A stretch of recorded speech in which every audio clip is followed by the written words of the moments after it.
చెల్లెలు అబద్ధాన్ని నిజం అనుకునే పరిస్థితి వస్తుంది. మన ఇద్దరం అనాథలం.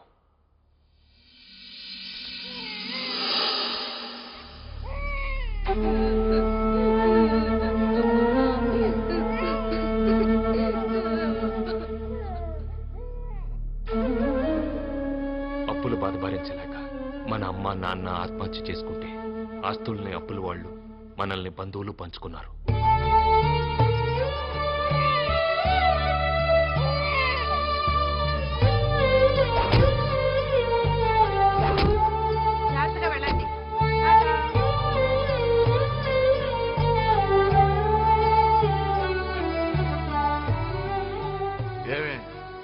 పాపం వాడిని కూడా స్కూల్కి పంపించవే. వాడిని స్కూల్కి పంపిస్తే పనులు ఎవరు చేస్తారు?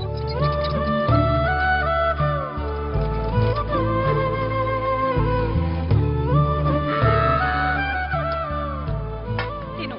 అత్త, నాకేదైనా పెరుగును ముట్టే పెట్టత్తా. ఏ పెరుగు లేకుండా తినలేవా? పెరుగులు ఎక్కడి నుంచి వస్తాయి?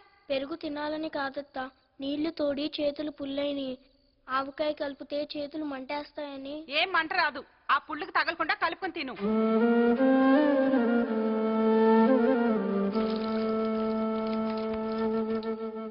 ఆకలిని తట్టుకునే వయసు కాబట్టి నువ్వు నీళ్లతో సరిపెట్టుకుంటున్నావు.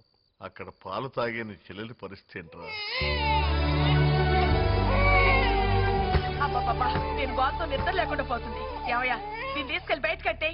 బయట బాగా సరిగా ఉంది కదే. పర్వాలేదు, తీసుకెళ్ళి కట్టు.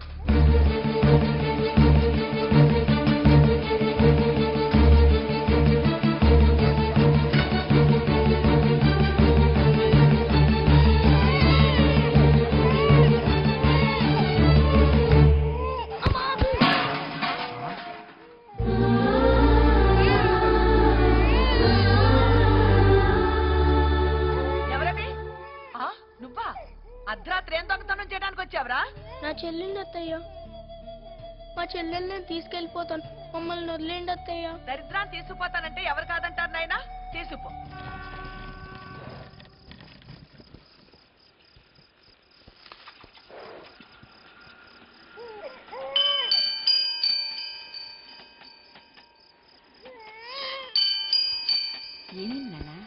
ఇవ్వండి, మీ సామాన్లన్నీ లోపల పెడతాను.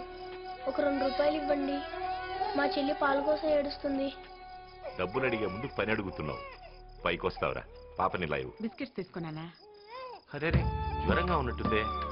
సర్లే, నువ్వు తీసుకెళ్ళి. అలాగేనండి. జానకి, ఈ పిల్లకు పాలు పట్టించు. నిందా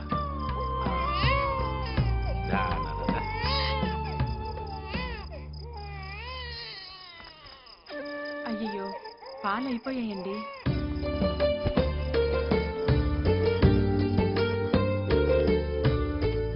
ఎక్స్ప్రెస్ ట్రైన్ వస్తుంది, అలా మెట్లు ఎక్కెళ్ళొచ్చు కదరా?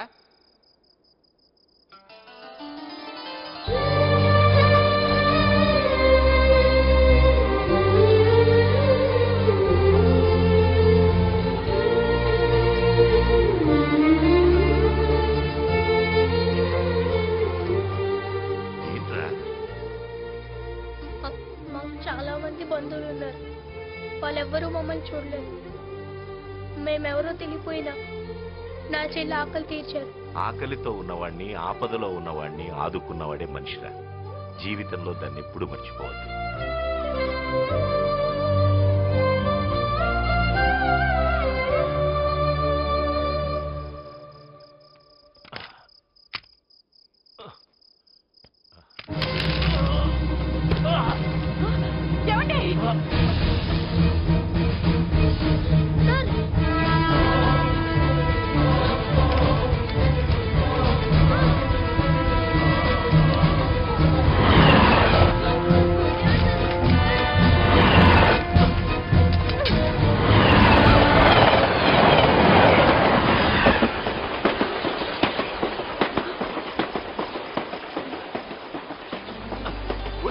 నీకేమైనా బుద్ధుందిరా? చిన్నపిల్లాడివి, నీకేమైనా అయి ఉంటే. నాకేమైనా అయితే నా చెల్లిని చూసుకోవడానికి మీరున్నారు. అదే మీకేమైనా అయితే కుటుంబానికి పెద్దపోతే ఆ పిల్లల పరిస్థితి ఎలా ఉంటుందో నాకు తెలుసండి. ఇక నుంచి నువ్వేరా నా పెద్ద కొడుకుని.